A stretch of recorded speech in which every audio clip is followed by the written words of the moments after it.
Você sabe qual é o único carro que tem sua estrela na calçada da fama de Hollywood? Você sabe qual filme que mais destruiu carros durante as filmagens? E você sabe qual foi o primeiro Batmóvel?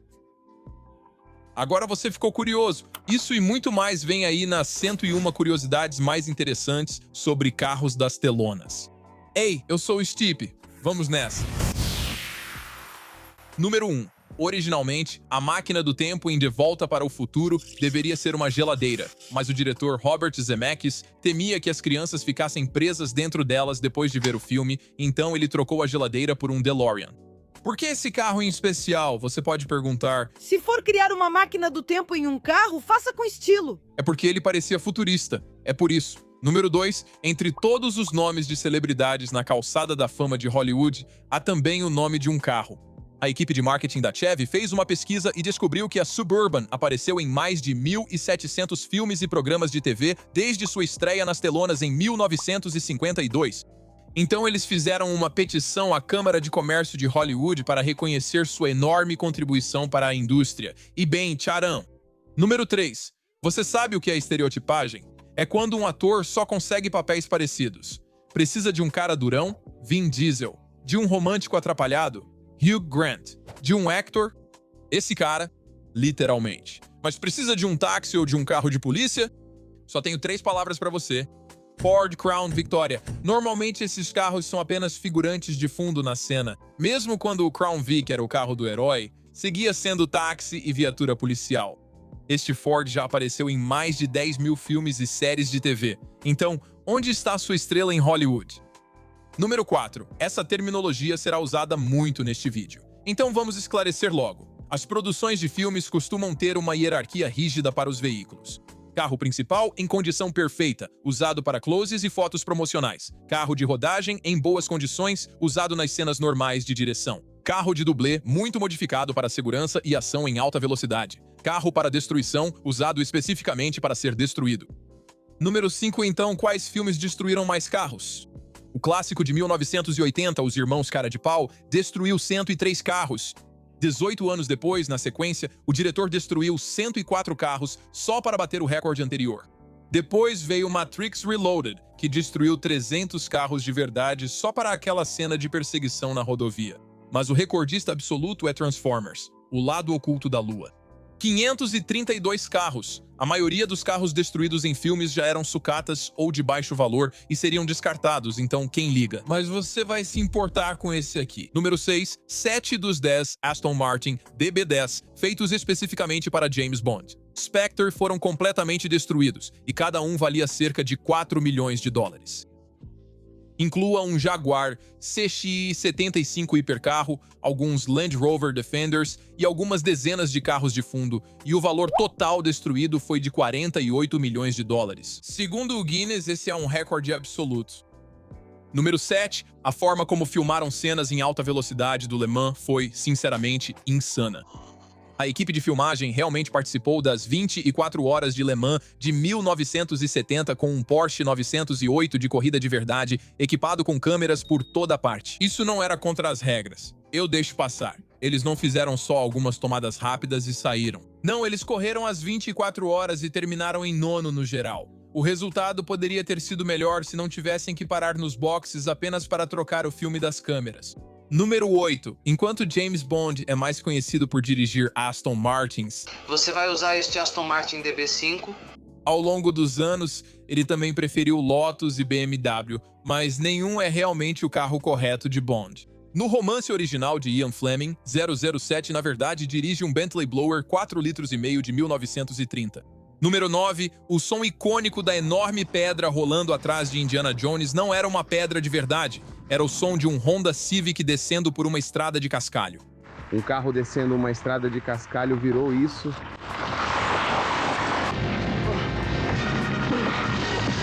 Número 10. Em uma galáxia distante, os sons das corridas de pods lembram carros de Fórmula 1 dos anos 90, Mustangs antigos, Porsches de corrida e até caminhões a diesel.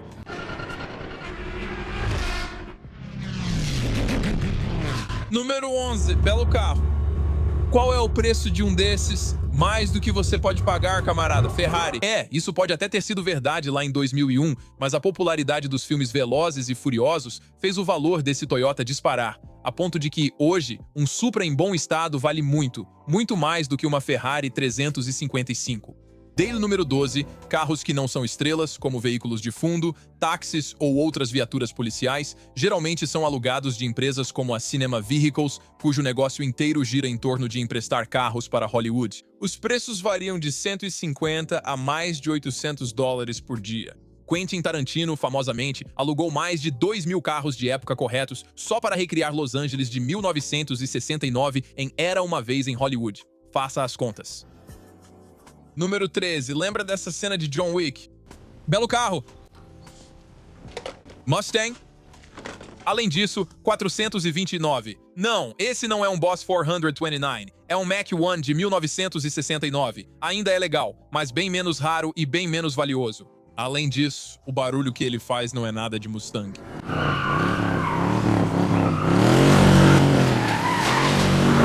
Os designers de som misturaram o áudio de um Chevy Chevelle 454 SS dos anos 70 porque ele tinha um ronco mais grave que soava muito mais intimidador.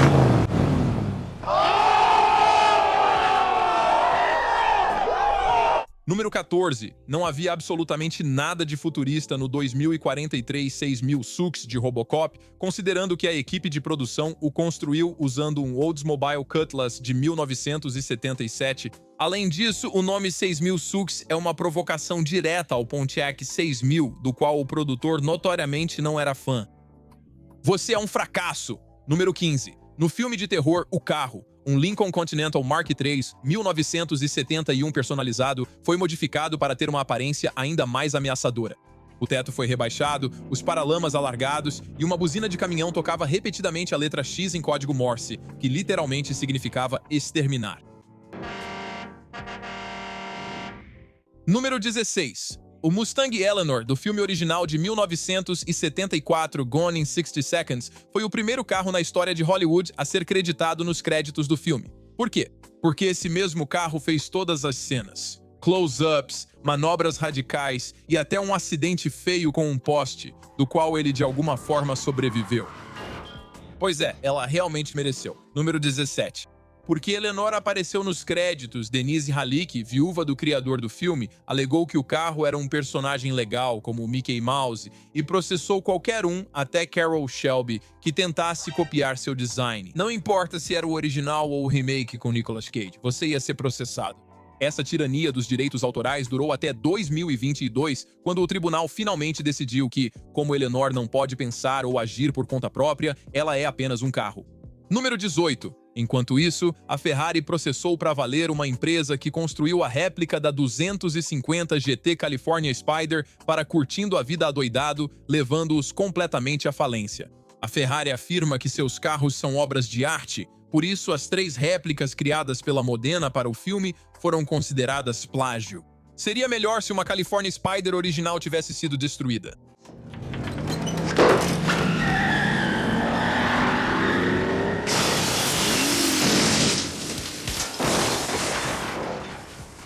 E não parou aí. A Ferrari também processou os produtores de Miami Vice por usarem uma réplica de Daytona feita em cima de um Corvette. E sabe o que aconteceu depois?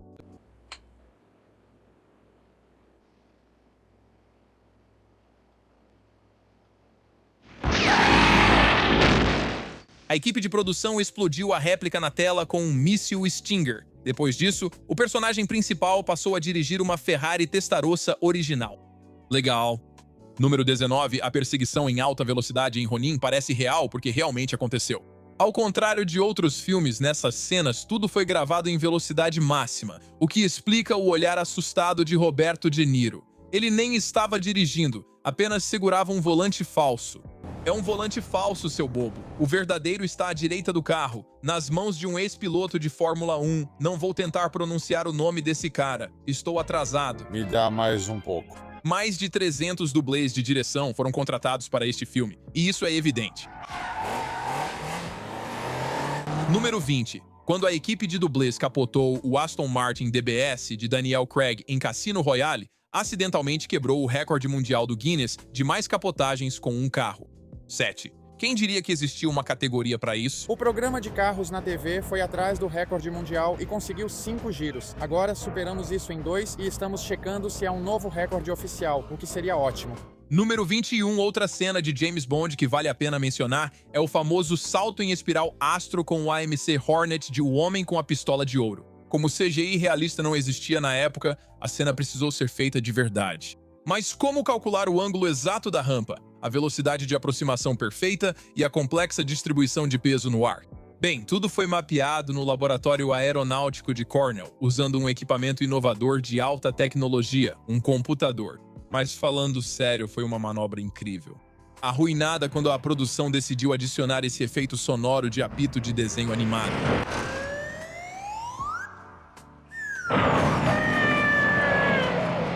Ah, qual é? Cara, Número 22. No filme Bullet, o Charger preto perde pelo menos 5 calotas na perseguição. Da última vez que conferi, carro só tem 4. Veja também como esconderam habilmente esse acidente na edição.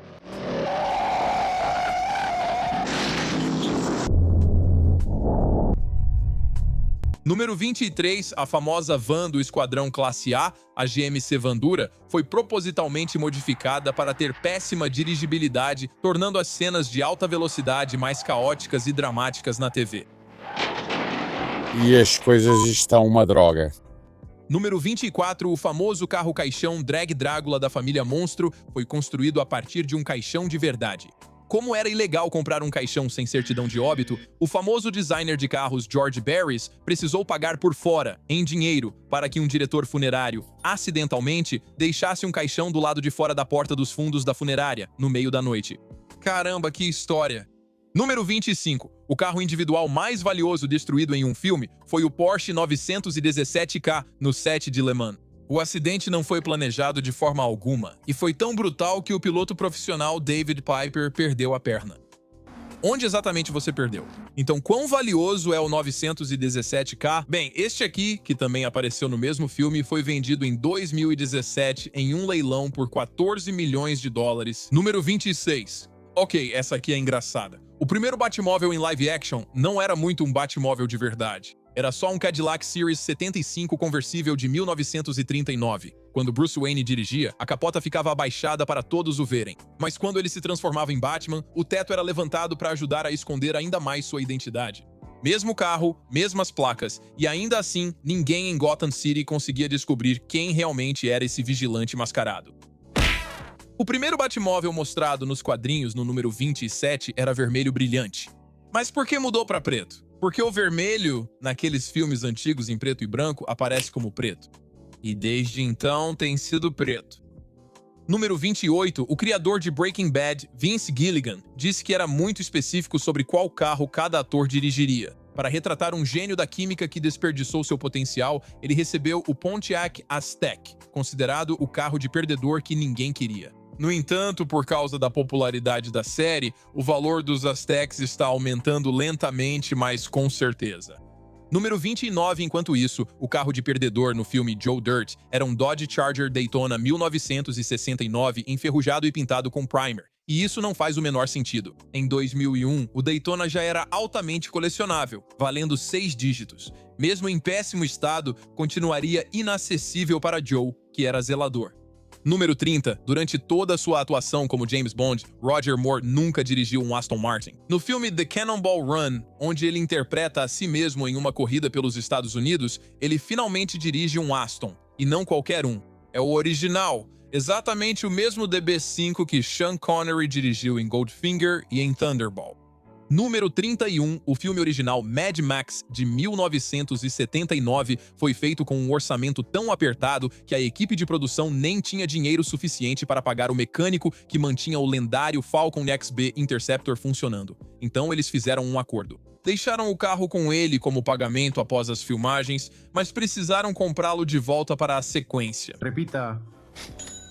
Número 32. Foi assim que filmaram cenas de direção insanas em Baby Driver. Você tem um dublê dirigindo e fazendo todas as manobras a partir de uma cabine no teto, enquanto a câmera está nos atores girando o volante falso. O WRX também foi convertido para tração traseira, facilitando os drifts.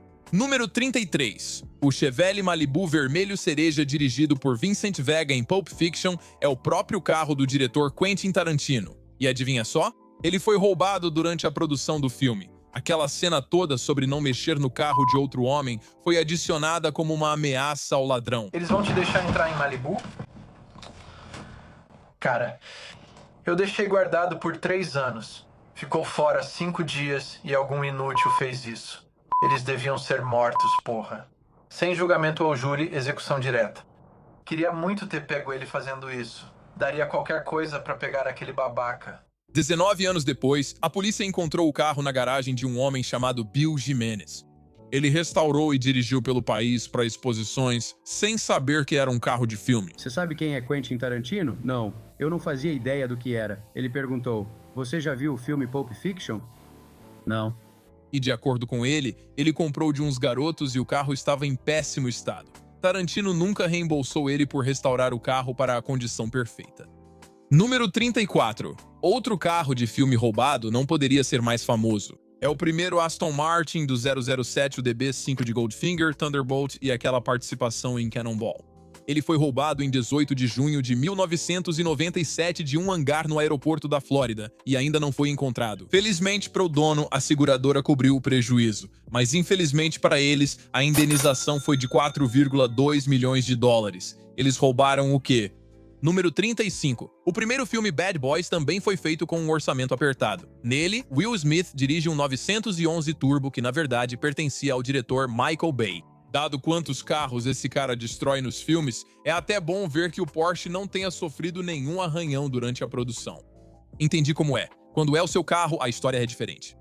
Número 36, o primeiro Mini elétrico, ou melhor, os Minis elétricos, foram feitos para o remake de 2003 de Uma Saída de Mestre. Foram feitos especialmente para a cena do túnel do metrô de Los Angeles. A cidade era extremamente rigorosa quanto aos gases de escape nos túneis mal ventilados, então usar carros elétricos foi a única solução.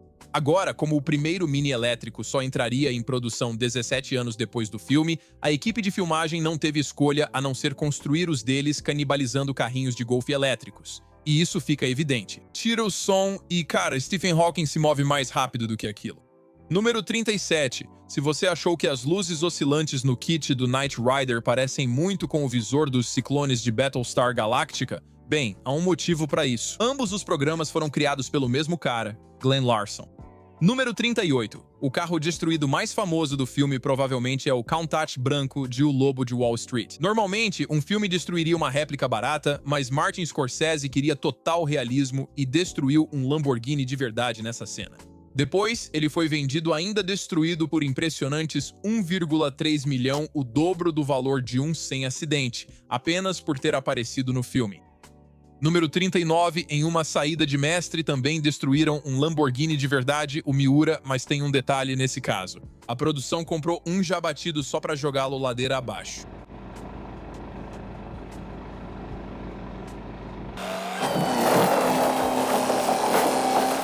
No dia seguinte, a equipe voltou para buscar o carro, mas ele havia sumido. Então, alguém quer ir pescar comigo? Mesmo em pedaços, um mural destruído vale uma verdadeira fortuna hoje em dia. Caramba. Número 40. Eu só consigo ir tão alto. O super feio perua da família do filme Férias Frustradas pode realmente ser visto durante os créditos de abertura de Um Amor de Família. É uma filmagem B não usada no filme, então foi licenciada para o seriado. Número 41. A primeira perseguição de carros no cinema ocorreu no filme mudo de 1903 Runaway Match, embora fosse bem menos empolgante que as cenas acrobáticas atuais. Esse curta foi muito empolgante para sua época. Número 42. Em Blade Runner 2049, vemos Ryan Gosling pilotando um Peugeot, que é uma forma de mostrar ao público que o filme é, de fato, ficção científica, não por causa dos carros voadores, mas porque um Peugeot, nos Estados Unidos? De jeito nenhum. Número 43. O Honda S2000 de Johnny Tran, do primeiro filme Velozes e Furiosos, na verdade retorna na sequência, embora você nunca fosse reconhecê-lo. É este aqui. Exatamente o mesmo carro, mas agora está muito rosa. Por que a Universal Pictures não comprou outro usado, personalizou e vendeu o original para cobrir o custo? Sabe quando venderam o Jetta do Jesse para o garoto de Malcolm, o do meio, por uns 100 mil? Por que não fizeram isso? Eu vou te contar. Eu não sei. 44. O Gran Torino de O Grande Lebowski sofreu bastante durante as filmagens. Vai se ferrar! E acabou sendo destruído em um incêndio. Mas você sabia que havia outro? O carro Beauty. Irônico, eu sei, que foi usado para closes, na verdade sobreviveu ao filme, só para ser destruído depois no set de Arquivo X. Bem, eles finalmente conseguiram. Eles destruíram o meu maldito carro. Número 45. O Torino de Starsky e Hutch, conhecido como Tomate Listrado, também teve uma vida difícil, mas por outro motivo. Michael Glazer, que interpretou Starsky, odiava o visual do carro e queria destruí-lo ativamente. E eu consegui. Eu tentava o tempo todo destruir aquele carro. No final da série, aquele carro tinha mais massa plástica do que qualquer outra coisa. Número 46. Para promover o terceiro filme Triple Checks, com Mark Sinclair, mais conhecido como Vin Diesel, o estúdio realizou uma façanha que todo amante de carros sonha ver. Eles fizeram uma parceria com a Turo para alugar o verdadeiro carro principal do filme. Isso mesmo, o Pontiac GTO 67 que dispara foguetes e cospe fogo. Deus, só de falar já sinto minha masculinidade crescer. O carro podia ser dirigido pelo público, mas as armas não funcionavam na época. Ainda assim, $1.000 por dia, e você pode experimentar como é viver sua vida 1/4 de milha por vez, ou algo assim. Número 47. O Toyota 2000 GT é o santo graal dos carros japoneses. Era lindo, era raro e, como se descobriu, pequeno demais para Sean Connery caber dentro. Então a Toyota fez 2 versões Roadster só para o filme. Hoje, uma está no museu da Toyota e nunca será vendida, mas a outra está em uma coleção particular. Se esse carro fosse a leilão, especialistas estimam que ele alcançaria entre 10 e 15 milhões de dólares facilmente. Basicamente, este é o carro japonês mais valioso já feito. Número 48. O Toyota do bonde não é o carro mais valioso já usado em um filme. Essa honra vai para esta Ferrari 275 Nart Spider de 1967 do filme O Caso Thomas Crown. Ou é um desses carros italianos vermelhos? Um daqueles carros italianos vermelhos. Só foram fabricados 10, e hoje cada um vale cerca de 25 milhões de dólares. Provavelmente você nunca verá um carro mais valioso que esse na tela por um motivo muito simples. Quem vai pagar o seguro disso? Você arranhou o quê? O número 49...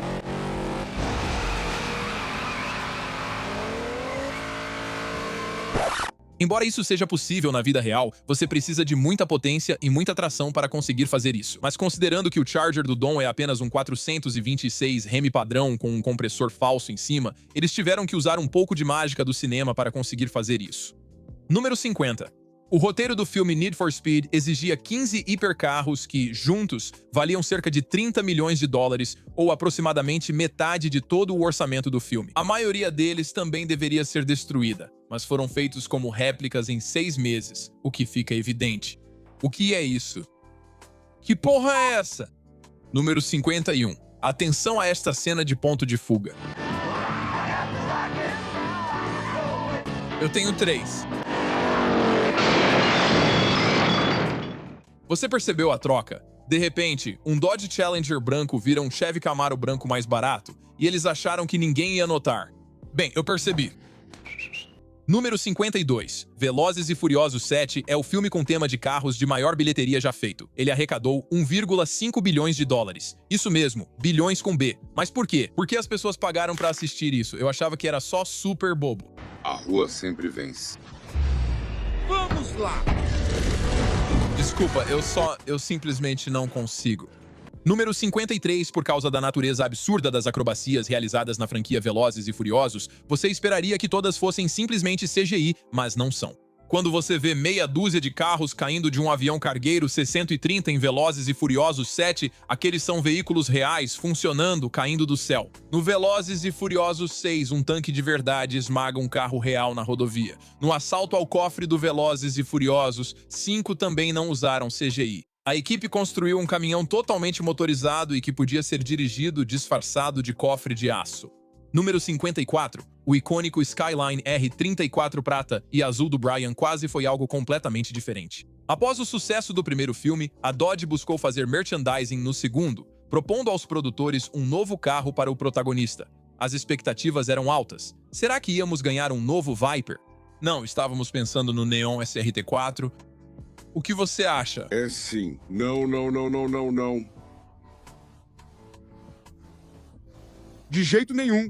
História verdadeira, aliás. Número 55, o carro da cena de sexo de Titanic não é apenas um velho adereço qualquer. É uma réplica fiel do Renault Type CB Coupe de Ville, que comprovadamente estava a bordo do navio quando ele afundou. Na verdade, sabemos em qual seção do porão de carga ele estava guardado, a quem pertencia e até como ele está agora. É preciso reconhecer o esforço do James Cameron em buscar precisão histórica até numa cena de sexo inventada. Parabéns, James. Toca aqui. Número 56. Nunca vimos um Apple iCar na vida real, mas vimos um no filme Carros da Pixar. É um carro de corrida branco chamado Mac iCar, e é uma referência direta ao Steve Jobs, que na época era o acionista majoritário da Pixar. Número 57, após filmar a cena subaquática em O Espião que Me Amava, o Lotus submarino foi enviado para Long Island e esquecido em um container. 10 anos após o fim do contrato de armazenamento, o container foi leiloado às cegas. Se você já assistiu a um episódio de Storage Wars, é mais ou menos assim, só que sem espiar para ver o que tem dentro. Resumindo, um cara comprou por apenas $100 e depois vendeu por quase $1 milhão para ninguém menos que Elon Musk. Aposto que ele conta essa história em toda a conversa. Me mata. Número 58. Muitas cenas de corrida do filme de F1 usam imagens reais de fins de semana de corrida, com a equipe fictícia Apex GP inserida digitalmente.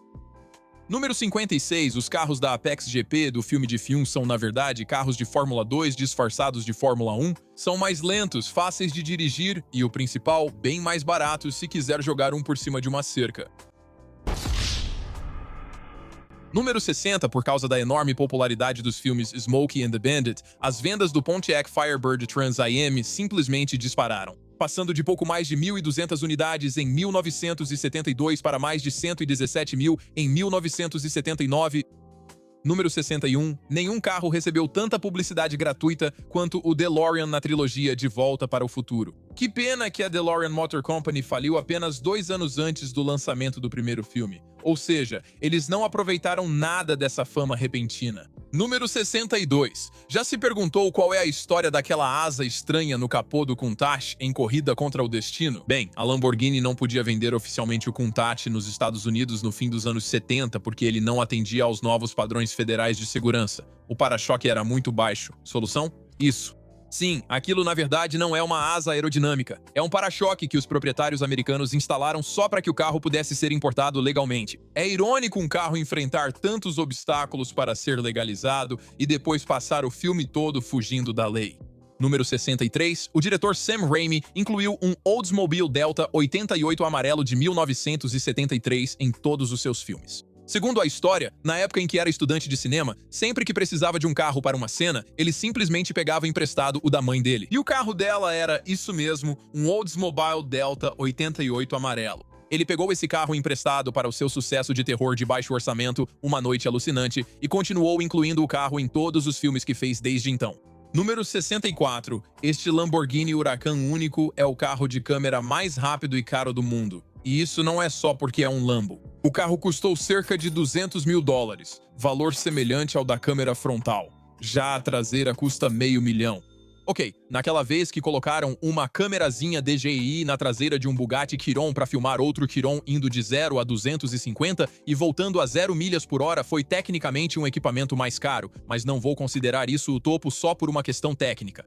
Número 65. Debaixo da van peluda em forma de cachorro, a Mutt Cuts, do filme Debbie e Lloyd, está essa Ford Econoline. Se sempre quis fazer uma réplica, agora sabe por onde começar. Mas prepare-se para gastar muito em carpete. Serão 160 metros quadrados. Para você visualizar, isso cobre uma quadra de vôlei inteira. Número 66. Alguns historiadores automotivos argumentam que a zombaria brutal da perua, em Férias Frustradas, sozinha desencadeou o declínio de todo esse segmento na década seguinte. Número 67, a Pussy Wagon do Tarantino em Kill Bill, é na verdade uma referência direta a Grease. Novas pistolas, tacos e amortecedores, eu posso me divertir. Você sabe que eu estou me gabando. Ela é uma verdadeira máquina Grease Lightning. Não só isso, mas o Chevy Nova de A Prova de Morte apresenta exatamente o mesmo icônico enfeite de capô de pato de borracha do caminhão Mack de comboio. Para completar, as placas do Nova são idênticas às do Mustang de Steve McQueen em Bullitt. O que posso dizer? O cara adora fazer referência a outros filmes. De Wild Bill teve uma cena de um cara caindo de cara na lama e não se salvando. Audi patrocinou o filme do Homem de Ferro. Fico pensando se isso é perceptível. Veja um exemplo. Aqui está outro. E mais um.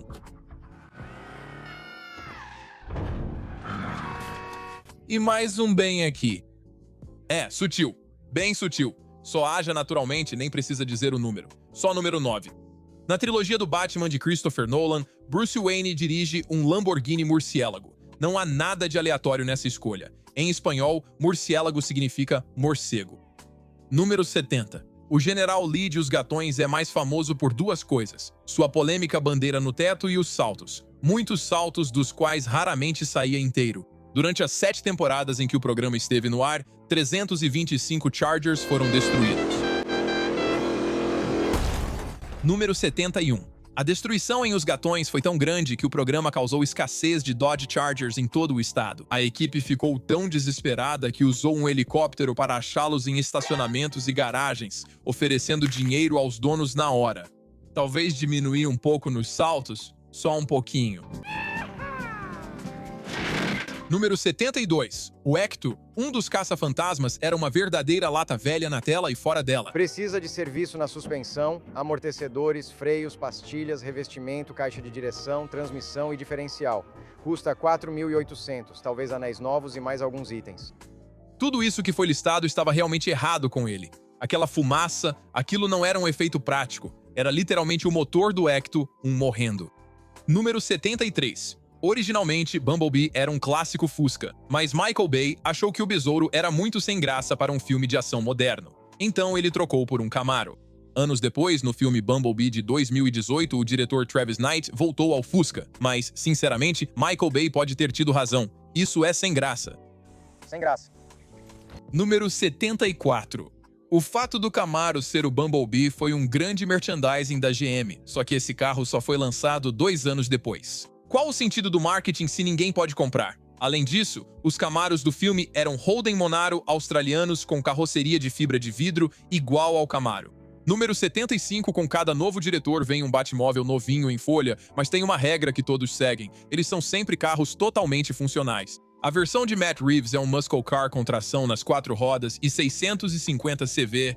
O Tumbler de Christopher Nolan é um tanque personalizado que acelera de 0 a 60 em 5 segundos. Já o Batmóvel de 1989 de Tim Burton não era tão impressionante. A velocidade máxima daquele era em torno de 48 km por hora. Mesmo assim, era bonito. Vamos ao número 76. A Volkswagen inicialmente não queria se envolver com Herbie, o Fusca, pois supostamente odiou o roteiro. Por isso, não há logos da VW no carro por questões de marca registrada e a palavra Volkswagen nunca é dita em voz alta. Em vez disso, Herbie sempre era chamado de o carrinho, o Fusca ou simplesmente Herbie. Mas depois que o filme se tornou um enorme sucesso de bilheteria, a VW mudou completamente de ideia. Nas continuações, eles exibiram seus logotipos em destaque e pagaram a Disney pelo licenciamento para vender kits oficiais de faixas de corrida do Herbie nas concessionárias. Número 77, 2 Mustangs foram usados para filmar o lendário filme Bullitt, um carro principal para closes e um carro de dublê. Depois que a produção terminou, ambos os carros desapareceram. Puf!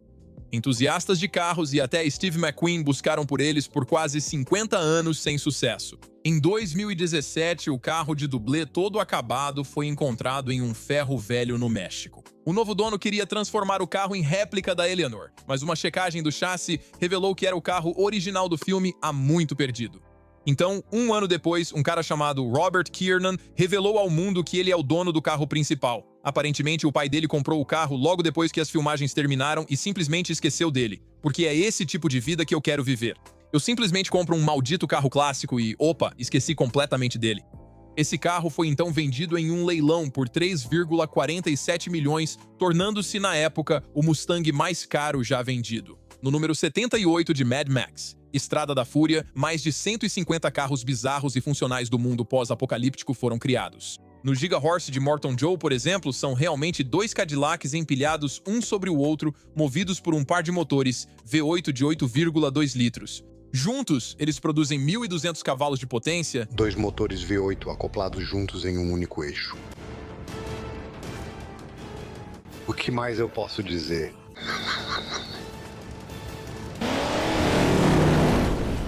Em 79, Tom Selleck, o astro de Magnum PI, é um cara alto, 1,93 m. Então, para fazer com que ele coubesse dentro da Ferrari 308 que foi projetada para homens italianos baixos, o banco teve que ser modificado para ser o mais fino possível. Selleck basicamente sentava no chão, mas sua cabeça ainda ficava para fora. Então, por que não escolher outro carro? Porque a Ferrari estava oferecendo esses carros de graça como merchandising. E quem em sã consciência diria não a uma frota de Ferraris de graça? Número 80. Cerca de 15 Ferrari 308 foram usadas nas 8 temporadas de Magnum PI. Sempre que chegava uma nova, a anterior era devolvida à Ferrari, restaurada e vendida como seminova certificada. Mas o detalhe é que a Ferrari nunca rastreou qual participou do seriado. Então, hoje em dia, há muito mais de 15 pessoas dizendo que possuem a Ferrari 308 do Magnum e estão pedindo um preço bem alto por ela. Número 81, a alteração menos notada no DeLorean do tempo é o velocímetro. Em 1979, para desencorajar as pessoas de correrem, uma lei foi aprovada obrigando todos os carros novos, incluindo este aqui, a terem o velocímetro limitado a 85 milhas por hora, independentemente da sua velocidade máxima real. Como o DeLorean precisava atingir 88 para viajar no tempo, o mostrador foi ajustado para mostrar isso. Número 82. A perseguição de trem em Operação França parece caótica porque não foi coordenada. Enquanto Gene Hackman rasgava as ruas de Nova York, ele não desviava de dublês pagos, mas sim de nova-iorquinos reais seguindo seu dia. Naquela batida, o cara só estava atrasado para o trabalho. Será que o chefe dele acreditou? Tô te dizendo, Gene Hackman me fechou no trânsito. Número 83. Esse Lincoln Futura Conceito de 1955 acabou tendo uma carreira e tanto em Hollywood. Primeiro ele esteve em Começou com um Beijo, que foi ok, mas achou sua verdadeira vocação ao virar o Batmóvel. O design original do conceito foi destruído no processo, mas pela fama na TV sempre compensa. Basta perguntar para Caitlyn Jenner. Número 84, um filme bem antigo de 1938, The Young in Heart, apresenta um protótipo personalizado do Phantom Corsair, projetado por Henry Heinz. É a mesma família Heinz que lidera o império do ketchup. Número 85, o Acura NSX conversível que Tony Stark dirige em Os Vingadores é algo estranho. Esse carro só seria lançado 6 anos depois. Quando foi lançado, nunca houve versão Roadster. O que temos aqui, então, é um NSX de 1991 disfarçado para parecer a próxima geração futurista, mas só por fora. O interior permaneceu intocado. Você pode até ver um pouco dele aqui. Número 86. Ruas antigas de paralelepípedo, como as de Matera, na Itália, são tão lisas e escorregadias que dirigir rápido nelas é quase impossível. Então, para essa cena em 007, Sem Tempo para Morrer, os produtores usaram um truque antigo da NASCAR. Eles derramaram 8.400 galões de Coca-Cola pelas ruas. Na manhã seguinte, eles tinham uma superfície grudenta para trabalhar.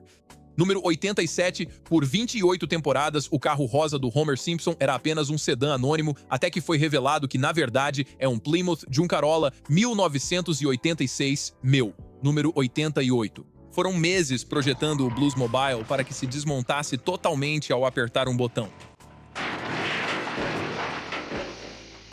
Número 89. Lembra quando Jesse perde a corrida e continua dirigindo? Ele não podia parar porque o carro estava sem pinças de freio. Falando sério, aquilo são tampas falsas de disco para os freios parecerem maiores. Tem quem realmente compre isso. Número 90. Tenet é um filme que desafia a mente e tem uma perseguição de carros ao contrário, filmada exatamente dessa forma. De ré, alguns dos carros até receberam uma caixa de câmbio invertida para dar mais marchas a ré. Número 91. O salto sobre o rio em Smokey e o Bandido contou com a ajuda de um par de propulsores a foguete. Número 92. Os mecânicos de Era Uma Vez em Hollywood tiveram muito trabalho para equipar o Karmann Ghia de Cliff Booth com um motor Subaru e uma transmissão automática, caso Brad Pitt não soubesse dirigir o original manual. Bem, ele sabe. Sério, ninguém pensou em perguntar para ele antes. O Plymouth Fury vermelho do filme Christine é um carro possuído e assassino que consegue se auto-reparar. Não importa o quanto tente destruí-lo, ele sempre volta, pelo menos no filme. Nos bastidores, 28 Furries e muitos outros modelos parecidos como Belvedere e Savoy foram destruídos. Número 94. Que carro é Relâmpago McQueen? Segundo a Pixar, ele combina design NASCAR geração 4 Corvette e um toque de GT40. Eles também criaram um modelo promocional em tamanho real e por baixo dele estava Rufem os Tambores. Trans Am Firebird. Número 95. O Rolls-Royce Phantom V16 de 9 litros do filme Johnny English Reborn é de verdade. A Rolls-Royce considerou produzir esse motor e chegou a criar um protótipo funcional. O plano foi abandonado porque um V16 de 9 litros era excessivo até para um Rolls. Não gosta do vento? Podemos ficar em silêncio? Número 96. A Pontiac pediu aos produtores de Knight Rider que parassem de chamar o kit de Trans Am no ar, pois clientes iam às concessionárias e se decepcionavam porque os carros reais não falavam nem eram idênticos. Número 97. O futurista Durango 95 de laranja mecânica era na verdade um carro de produção legalizado para as ruas chamado Adams Probe 16. Ok, produção é um termo meio vago aqui, já que só foram feitos 3 exemplares, mas olha, era um carro legalizado para as ruas de verdade. O que o tornava especial era ser o carro de produção mais baixo já feito, com só 86 centímetros de altura. Não tinha portas, a entrada era pelo teto. Número 98. Em cenas de direção rápida nos filmes, sempre usam o ronco de um V8 e pneus cantando, mesmo que o personagem esteja num híbrido de 4 cilindros. Sobre o nome Segunda-feira, sério, é como aquele grito Wilhelm, mas para carros. Depois que percebe isso, não consegue mais ignorar. Número 99. O Jaguar E-Type foi a primeira escolha tanto para o Santo quanto para o primeiro filme do 007, mas a Jaguar se recusou a fornecer um. O E-Type já era o carro novo mais desejado do mercado. Enzo Ferrari o chamou de o mais bonito de todos os tempos e havia mais pedidos do que a Jaguar podia produzir. Eles disseram, não, obrigado, não queremos mais marketing. Como eles foram míopes. Número 100. No seriado Seinfeld, o apartamento do Jerry está cheio de pôsteres da Porsche, mesmo ele dirigindo um Saab. Na vida real, Seinfeld é um dos maiores fãs e colecionadores de Porsche. Ele chegou a levar um de seus Carreiras ao set. Número 1. Eric Kripke inicialmente queria que Dean Winchester de Sobrenatural dirigisse um Mustang 65, mas o vizinho dele, que é mecânico, disse que esse carro é perfeito. Se você é durão, quer algo mais sinistro, tipo um Impala 67, porque cabe um corpo no porta-malas. Valeu, vizinho do Kripke, seja lá quem for. Esse foi o vídeo. Vai ver outra coisa. Te vejo no próximo. E eu sempre vou te amar. Você. Minha garganta está falhando por causa de um vídeo tão longo. Corta!